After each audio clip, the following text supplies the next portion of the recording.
Bonjour à tous et bienvenue aux 13h de la télévision de Burkina. Voici les titres. Le Burkina Faso de 2015 à 2016 a subi une vingtaine d'attaques terroristes qui ont fait 70 morts. 70 personnes ont été interpellées par les forces de défense et de sécurité dans le cadre de ces enquêtes. C'est le point fait par le ministre de la Sécurité Simon Compaoré ce matin. Des précisions dans un instant. Il n'y a pas de crainte à se faire en ce qui concerne la sécurité alimentaire en 2017. La campagne agricole 2016-2017 a permis de remplir les greniers dans 21 provinces. 16 sont déficitaires, mais des mesures sont prises pour éviter que la faim s'installe, selon le ministère de l'Agriculture. Et puis le 24 mars est la journée mondiale de lutte contre la tuberculose. Quel est l'état des lieux de la maladie au Burkina? Comment sont pris en charge les malades? Nous irons dans les centres de traitement de la tuberculose pour comprendre auprès des spécialistes. Le ministre de la Sécurité a fait ce matin le point des attaques terroristes qui ont frappé le Burkina Faso entre 2015 et 2016. Selon Simon Compaoré, une vingtaine d'attaques terroristes ont été perpétrées contre le Burkina. Le bilan de ces attaques est de 70 morts. Le ministre n'a pas donné plus de détails sur les opérations en cours dans le Soum. Des précisions avec Roger Kam et Nyarkiteda. Beaucoup attendu sur les derniers événements au Sahel burkinabé, Simon Compaoré a pris à contre-pied les journalistes. Ce n'est pas le moment d'en parler, dixit le patron de la sécurité burkinabé, l'opération étant toujours en cours dans le Somme, désormais bouclé par les forces de défense et de sécurité, rassure le ministre d'État. Je vais être bref sur la question, parce que quand on a fait une stratégie, on ne la balance pas comme ça. Tout ce que nous comptons faire, soyez sur le terrain pour observer. Avec à ses côtés la hiérarchie de la sécurité, certains points des différentes attaques ou agressions de nature terroriste de 2015 à 2016 et un bilan des actions engagées qui ont été servies à la presse. De l'acte de Samorogouan à la tentative de recrutement de djihadistes à Ouagadougou, en passant par l'attaque de Capuchino et des enlèvements du Roumain à Tambao ainsi que du couple Elliott, le Burkina Faso connaît désormais une situation nouvelle sécuritaire des plus préoccupantes. Et le Burkina a connu de 2015 à 2016 plus d'une vingtaine d'attaques ou agressions de nature terroriste menées contre les forces de défense et de sécurité au compte des civils et qui se sont soldées par plus de 70 pertes en vies humaines. Et si vous vous rappelez bien, le point de départ de cette barbarie sauvage est le 4 avril 2015 avec l'attaque contre une patrouille de gendarmerie et l'enlèvement des Roumains à Tambao. La date d'aujourd'hui, plus de 70 suspects impliqués dans les attaques terroristes et la menace djihadiste ont été interpellés et les procédures de justice sont en cours. Face donc à cette situation, plusieurs opérations ont été lancées sur l'ensemble du territoire pour contrer les agresseurs. Des opérations toujours en cours et dont les résultats sont déjà palpables, notamment dans le Sahel.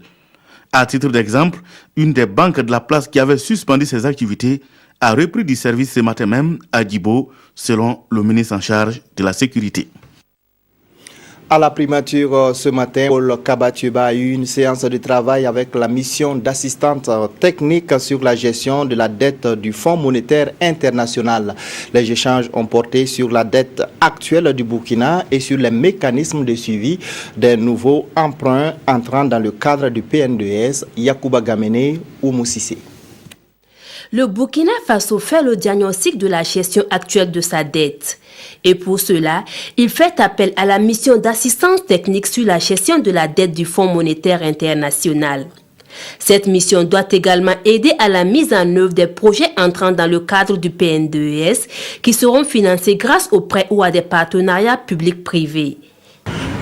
L'une de nos principales tâches, c'est d'essayer de voir quelles sont les améliorations qu'on pourrait apporter au cadre institutionnel en place pour permettre au gouvernement de bien mobiliser les financements prévus dans le cadre du programme national de développement économique et social et de bien gérer, de bien suivre ses emprunts.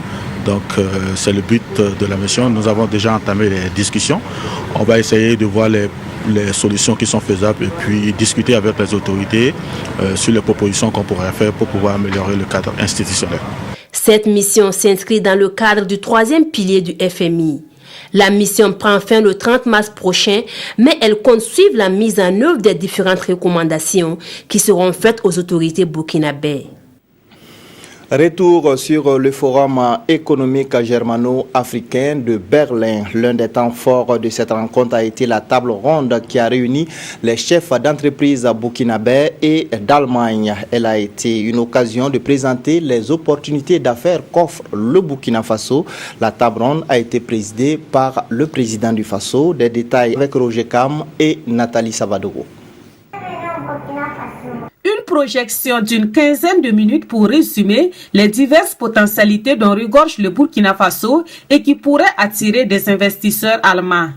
À cette table ronde, le représentant des hommes d'affaires burkinabés a donné des indicateurs macroéconomiques encourageants concernant le Burkina Faso.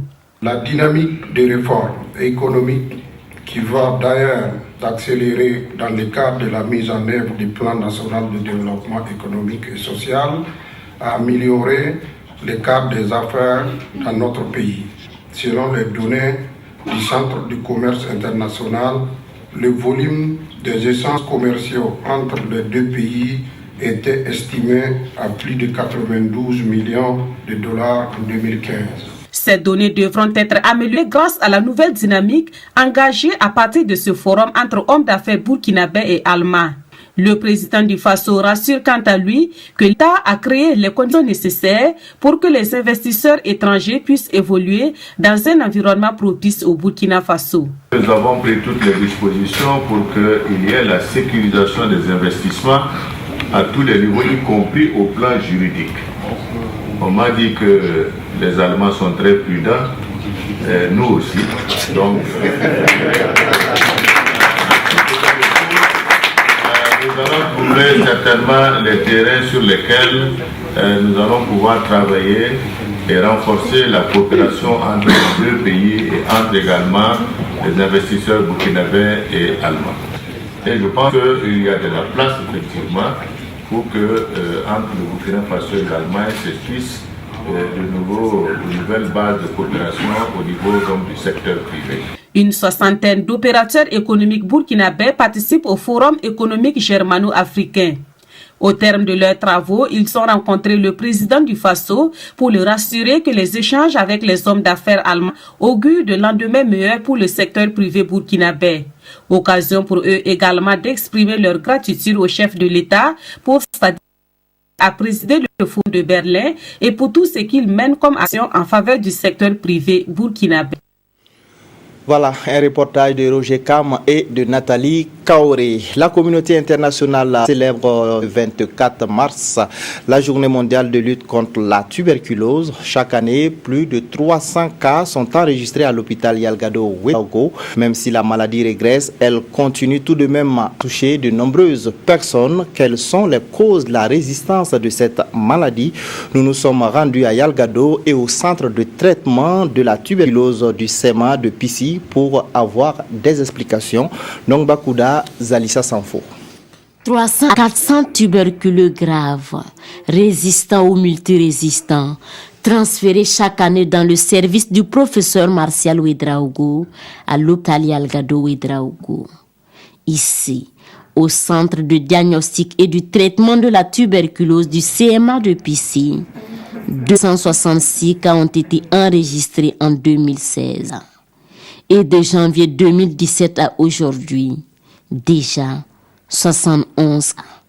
La tuberculose est donc toujours présente et elle fait des ravages. C'est un grave problème de santé publique. C'est une maladie qui est contagieuse et tout le monde peut être exposé à tout moment. Un patient qui tousse peut contaminer 12 personnes par an.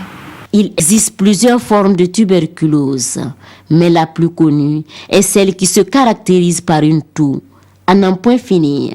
Il y a des signes liés à l'organe qui est touché et des signes qui sont communs à toutes les formes de tuberculose. Par exemple, lorsque la tuberculose touche le poumon, vous aurez un malade qui tousse et qui crache et qui peut avoir des douleurs à la poitrine ou qui peut même tousser et émettre du sang. Mais à côté de ces signes qui sont spécifiques à l'organe qui est le poumon, je vous ai dit que la tuberculose peut toucher tous les autres organes, que ce soit le foie, etc. Et donc le malade va présenter un certain nombre de signes qui sont par exemple le manque d'appétit, l'amaigrissement, la fatigue. Et chez une femme en âge de procréer, elle peut ne pas voir ses règles et l'absence de règles n'est pas liée à une grossesse, mais à la tuberculose. Pour les patients qui souffrent de cette maladie, c'est un véritable calvaire pour eux, mais aussi pour leurs accompagnants à cause du risque élevé de contamination. Le comité de prévention de la situation alimentaire et nutritionnelle juge la campagne agricole 2016-2017 satisfaisante. 21 provinces sont dans le vert, 8 sont en équilibre et 16 sont déficitaires. Mais pour le comité, il n'y a pas de quoi s'alarmer. Des dispositions sont prises pour éviter la crise alimentaire dans les zones vulnérables. Gérard Sommet, Oumar Zombri. Le bilan de la campagne agricole 2016-2017 jugé globalement satisfaisant selon les conclusions du comité de prévision de la situation alimentaire et nutritionnelle au Burkina Faso. Note une production en hausse de plusieurs céréales par rapport aux années antérieures, dont le sorgho, le maïs, le riz et bien d'autres. Et même pour certaines cultures de rente comme l'arachide, le coton et le soja. Mais contrairement à l'année passée, la production du sésame est en baisse. En principe, les productions totales nationales sont suffisantes pour les besoins des populations. Nous avons un certain nombre de provinces qui ne réussiront pas à couvrir leurs besoins avec leur production.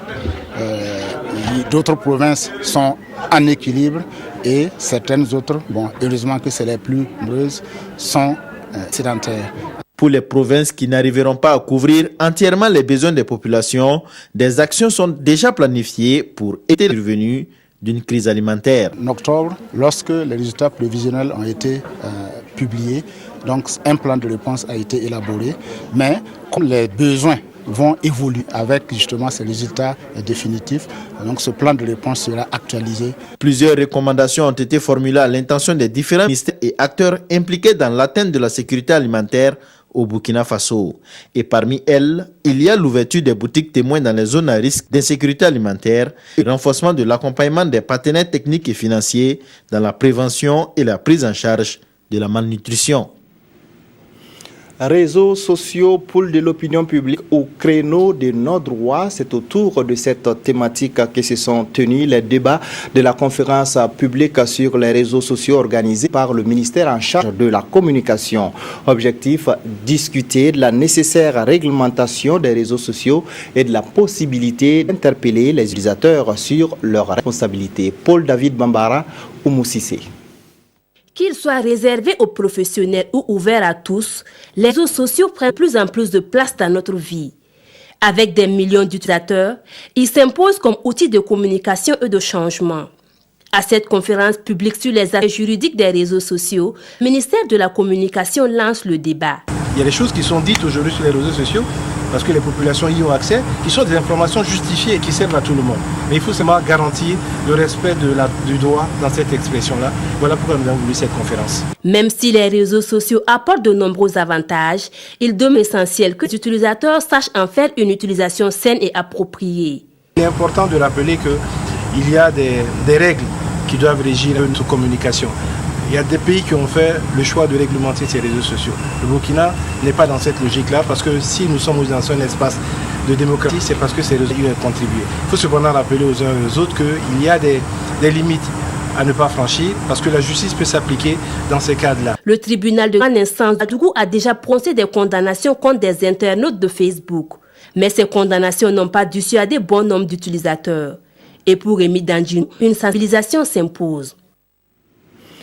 Les Koundé 17e édition se tiendront le 28 avril prochain. Le commissariat général d'événements a donné hier à la presse des détails de l'organisation de cette manifestation culturelle de récompense des meilleurs artistes musiciens burkinabés et africains. Adama Guiti, Nathalie Savadogo. Idak Bassavedez, Altino et Idolechus, les artistes nominés pour le Koundé d'Or 2017. Avec un budget d'environ 150 millions de francs CFA, pour cette 7e édition, le commissariat général des Koundé promet une soirée exceptionnelle au public burkinabé. Cette année encore, on va essayer de proposer un grand cru à tous ceux qui nous font confiance, qui nous permettent d'être là chaque année. Parce que si vous avez le bilan au niveau des artistes, en termes de production discographique, il y a une évolution, plus 83. Et comme je dis, essentiellement pour ceux qui sont devant le petit écran, au niveau des clips, il y a une régression, mais au niveau quantitatif, mais pas au niveau... La situation oblige, la question de sécurité a été abordée. Là-dessus, le commissaire rassure. Chaque fois qu'on organise un événement de sécurité, nous travaillons avec les services de sécurité du pays.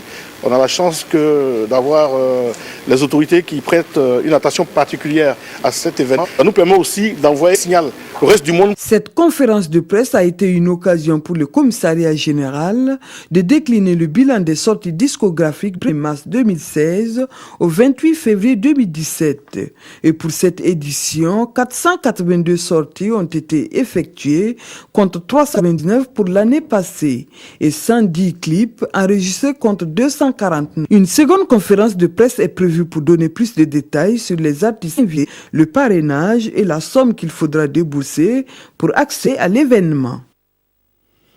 Les étalons sont en regroupement à Marrakech depuis l'an dernier dans le cadre de la journée FIFA. Ils mettront à profit cette journée pour livrer 2 matchs amicaux internationaux. Ce soir à 19h au stade de Marrakech, les étalons vont se mesurer aux Lions de l'Atlas. Plus de détails avec Victorien Marié. Les étalons du Burkina, auréolés par leur bonne tenue à la CAN 2017 au Gabon, reprennent du service amical face aux Lions de l'Atlas du Maroc.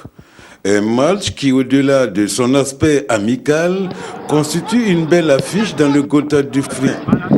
Les étalons qui ont rallié Marrakech en petits groupes ont eu hier une séance de mise en train. Faire des séances hier et avant-hier, joueurs. Aujourd'hui, tout le monde est là, on a fait un bon entraînement et on prépare le match en fonction de notre objectif, c'est donner l'opportunité pour l'habitude de jouer. Anciens et nouveaux venus ont répété les gammes afin de répondre présent ce soir aux attentes et autres curiosités d'âme. On n'a pas rien gagné, on a gagné une médaille seulement, mais l'avenir de Burkina Faso continue. Et l'objectif de ce match, à part l'expérience qu'il va faire, obligé de le faire pour préparer encore l'avenir. On doit le faire dans l'entraînement, et ça c'est un match d'entraînement. On doit donner le maximum, que ce soit l'équipe titulaire, que ce soit les joueurs. Les Lions de l'Atlas finalistes au Gabon veulent recoller les brèches avec leur public en se mesurant aux étalons du Burkina, 3e à la CAN 2017 et classé 4e africain. Car cela ne tienne, ce Maroc-Burkina est très attendu en Atlantique Nigeria-Burkina du lundi prochain à Londres. En effet, les demandes de visa jusque-là n'ont pas reçu d'écho favorable.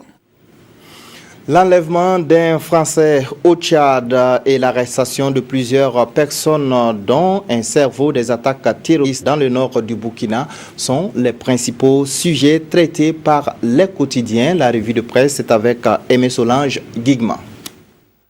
Contre le terrorisme au Sahel, un cerveau abattu, une femme complice interpellée et 18 autres personnes aux arrêts, indique le pays.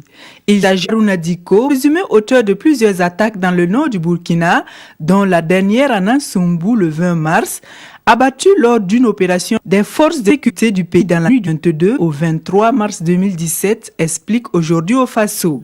Les premières informations, selon ce journal, indiquent qu'il serait un lieutenant de Malam Ibrahim Diko. La lutte contre le terrorisme est également une préoccupation du Parlement français, comme le témoigne Dancy Waya, son premier responsable en visite à Ouagadougou. Surtout au moment où l'on apprend dans les journaux l'enlèvement d'un Français au Tchad. Alors que le pont de Westminster n'a pas encore fini de trembler du vomissement de la 4x4 message de la mort à Londres, de sinistres individus se signalent sur le territoire tchadien, indique aujourd'hui au Faso. Un Français membre d'une équipe minière a été enlevé à Dorothy, à l'est du Tchad, précise ce journal. Aucune piste encore sur les raisons de cet enlèvement et sur ses auteurs, note Sidoya. Ce qui est su, ce rapt suscite 1000 interrogations selon l'observateur Palga. Quoi qu'il en soit, souligne ce journal, il faut espérer que cette situation trouvera un dénouement heureux, comme en 2009 quand un travailleur humanitaire a été enlevé dans la même région avant d'être relâché par la suite. C'est tout pour cette édition. Merci de votre attention. Suite des programmes sur la RTV.